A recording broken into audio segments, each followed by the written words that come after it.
Hey, what is up, my fellow golf ball addicts? Another golf ball review for you today. Today we're doing something a little different. You might not have heard this one before, but we are testing the clear black golf ball. Let's dive in.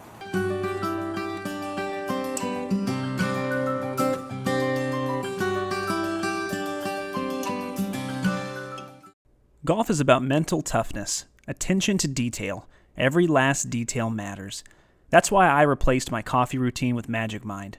With Magic Mind, I get natural energy, no jitters or crash, and it keeps me laser focused so I can make every shot count. Magic Mind, golf ball addict approved. All right, so I do want to thank Magic Mind for sponsoring this video.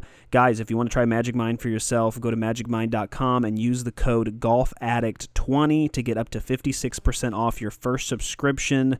Guys, it's a pretty good product. I'm not going to lie. It's pretty darn good, so give it a shot. All right, so again, the weather is still beautiful out here. I'm still doing outside reviews for the moment. I'm sorry for the shadows on the face, but it's just so nice out here. I love the hot weather. Right here by the pool, it's so relaxing. So I'm just gonna review some golf balls out here as long as that's okay with y'all. So getting into the clear model. So here's the thing. A lot of you probably haven't heard of this golf ball. It's definitely a direct-to-consumer brand, which I love. And they have two models. They have the green and they have the black. You can definitely tell by what you see on the website. It's definitely a more traditional golf, maybe the old school style of feel. So I do expect it to be pretty firm and more, workable, things like that. The big question is always on my channel, does this golf ball work for an average swing speed? But also, does it actually work for, just your average weekend warrior? Is the price really good? Is there a lot of value? Do you get what you're paying for? Things like that. And that's what I'm really going to be testing, because these golf balls come at a price point of $58 a dozen, which, let's be honest for a second, if you're a seasoned member of the golf ball addict community, you know that this golf ball doesn't have a snowball's chance in hell. It just doesn't.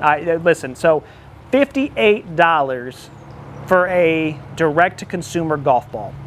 The whole idea of direct-to-consumer is that you can save money by not having to go through a retail manufacturer. Also, you're not having to pay tour players. So you're telling me that this golf ball is priced the same as the Pro V1, only a couple dollars more than the TP5. It's priced just up there at the highest mark with some of these other big AAA name brand tour balls, won majors, won championships.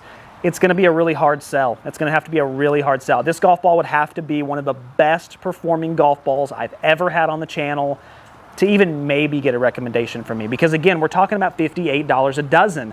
Now, if it does perform really well, if it's an amazing golf ball, then sure, I might recommend it at $58 a dozen. The Dia Wings golf ball was a two-piece, $37 a dozen. I didn't think it had a snowball's chance in hell. And look, it actually was really darn good, and I actually did give it a recommendation. So it can happen. It's just really rare. Let's go ahead and dive into the design of this golf ball. Clear's logo actually is pretty cool, I'm not going to lie. I love what they did there. It's very simplistic.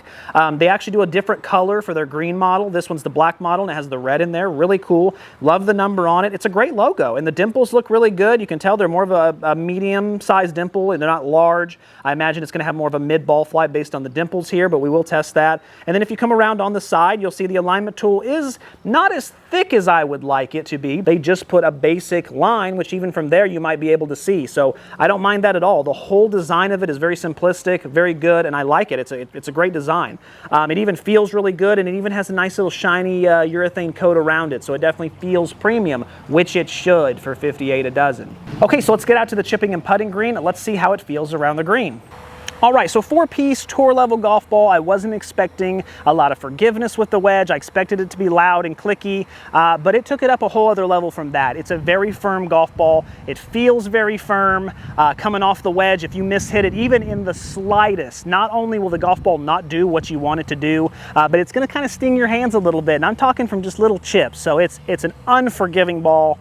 But once you actually do get it right in the center, right in the middle of the sweet spot where, no differentiation, left, right there in the middle where all the weight of the club is, you still don't get much. That's the really disappointing part. It only spins about from what you see on the bar below. There isn't a lot of checkup, unfortunately. And what sucks is that you have to hit it flush to get that level of checkup from it. If you're actually mishitting it, I would say it performs more like a two-piece golf ball. It doesn't really check up at all. It has to be struck pure, which would lead me to believe that, this is going to be for your zero handicaps, the guys who are in the lab dissecting their numbers and swings trying to go pro. I can't imagine any weekend warrior having a golf ball like this. And I know that might be jumping the gun, but just based on that feeling with the wedge, guys, I'm just telling you, that's my guess for what the numbers. We'll see what the numbers are, but still, based on that, I'm just not impressed.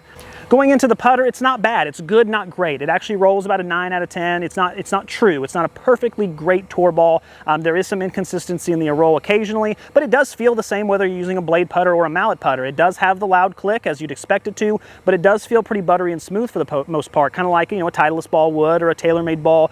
They didn't get it down perfectly, but they got it pretty good, so it does feel good in that regard. However, with the wedge being so bad and the putter being actually pretty decent, it still averages out to just be okay. And what really worries me is that price point.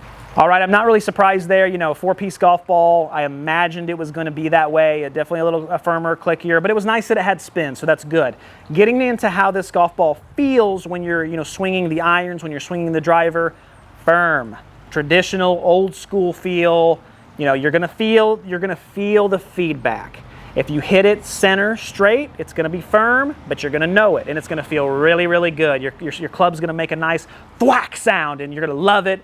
Unfortunately, if you don't hit it pure in the center and you hit it just a little bit over, it starts to sting the hands a little bit. It's very, very firm, very clicky and very loud. It's not as loud as I thought it would be, but it's definitely firm, clicky, loud. And then, God forbid, you hit it off the toe, you hit it off the, almost off the handle, off the shaft. It feels really bad. I mean, it actually stings my hands to the point where I dropped the club a couple times. So this is a very advanced golf ball for a very advanced golfer. You're going to want to be able to strike your iron in the center 9 out of 10 times pure.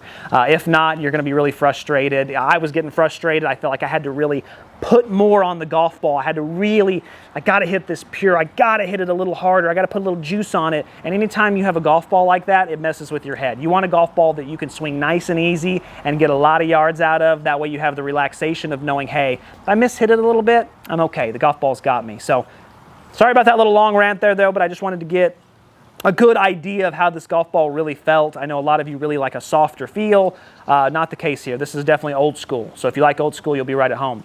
Let's get into these numbers now. Let's see how they did.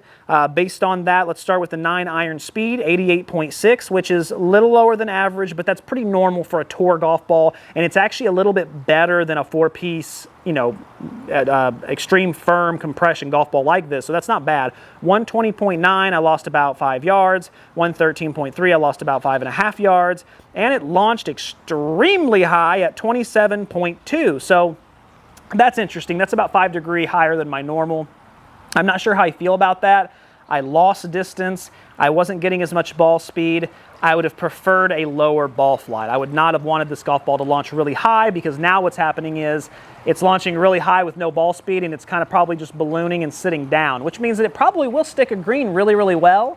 But it's going to take some getting used to, considering I'm used to hitting it 5 or 6 yards further. Continuing on with the 7 iron, we are looking at 6,172, so that is a little lower than average, so it's definitely spinning low. 102.8 is my ball speed, which is abysmally low. That's so disappointing. 153.9, I lost about 6 yards. 141, I lost about 7 yards. And it launched mid this time with the 7 iron at 18.3. Now what this comes back to is it's extremely hard for me to compress this golf ball. With a 7 iron, even if I was hitting it pure, I was getting like 105, 106, which is, my average is 106.9. It's basically 107.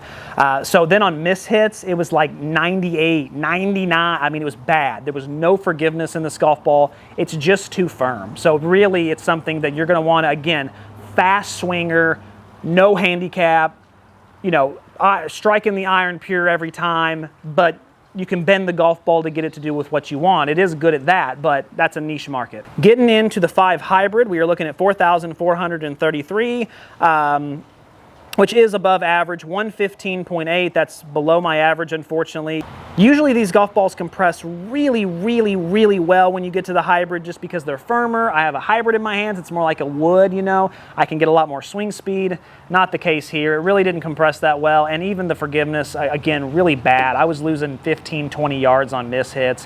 One of the worst forgiveness models I've ever tested. No bueno for sure. Distance numbers wise, I did only lose 3 yards. I only lost 3 yards on both of those, and then 15.9, it launched really, really high with the hybrid, which I don't mind it launching high, but since I'm not getting the distance, it's just ballooning up there, and it's just really not, you know, having penetrating ball flight like I would expect out of a 4-piece. You know, I really want it to be low. I want it to roll because it's a little firmer with 4-piece. It's a little heavier. It's going to roll more.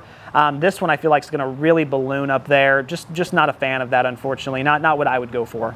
Getting into the driver, 2,711, 241.1 on your distance. So I lost a couple yards, 134.1, a little less, but not bad. 220.5, lost a couple yards, and then it launched at 14.7, which is mid. So really, there's just nothing good here, unfortunately. It's not very often across the board. I don't have anything test at least okay or average.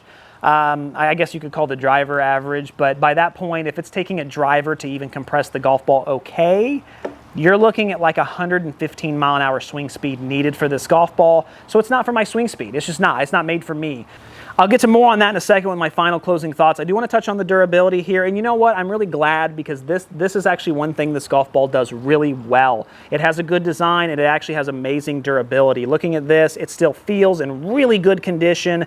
I mean, the urethane feels really smooth. There's a couple scratches and scuffs here and there, but not bad though. It's easily going to get you through a full round, and even maybe a little bit more depending on how many cart paths, trees, you know, things like that you hit. So overall, really well, like a 4 out of 5, not bad at all. So who's the golf ball for? Gosh, I mean, professionals basically, which if you're a professional, most of the time you can get sponsorships, you're going to get the top tier golf balls. I think Clear kind of missed the point. I think they really missed the train on what direct-to-consumer is really all about. Snell, he knows exactly what direct-to-consumer is all about. He makes a Pro V1 copycat golf ball because he made the original, so it's not really a copycat, he's just copying his own work, with really great durability and amazingly consistent performance at $33 a dozen. This golf ball is almost double that. So why on earth would anybody spend double the amount of money to get a golf ball that really kind of in a way does remind me a little bit of the Snell, old school style of feel, you know, really well constructed, but just for really advanced tour players. Now, keeping in mind that Snell, the Tour is for average golfers, the Tour X is more of your better golfers, pure iron strikers, things like that. But regardless, why would you spend, when you have that option, why would you spend almost double the price for something like this? I just don't know. It doesn't make any sense to me. I think that they need to lower that price, gosh, guys, by 20 bucks a dozen. Then maybe you'll get a few more. Otherwise, I just don't see anybody spending $58 a dozen, and there's no way I could recommend it because, again, one of the biggest things about my channel is value. How much are you getting versus how much are you paying? If there's a mediocre golf ball, I mean, it's good but not great, but it's only $1 a golf ball, heck yeah, I'm going to recommend it probably just because, hey, it may not be great, but if you're losing golf balls all over the course left and right, you know, 2 or 3 a hole, give it a shot. Who cares? You're losing them anyway. But when you have a golf ball that's really, really, really, really expensive and performs really, really, really, really bad, who's it for? Nobody. So overall, it doesn't get a recommendation from me. I do like their logo. I think that they can improve on some things, but they've got to lower that price quite a bit before we're even in the ballpark. So guys, as always, keep watching and keep saving and keep learning. Until next time.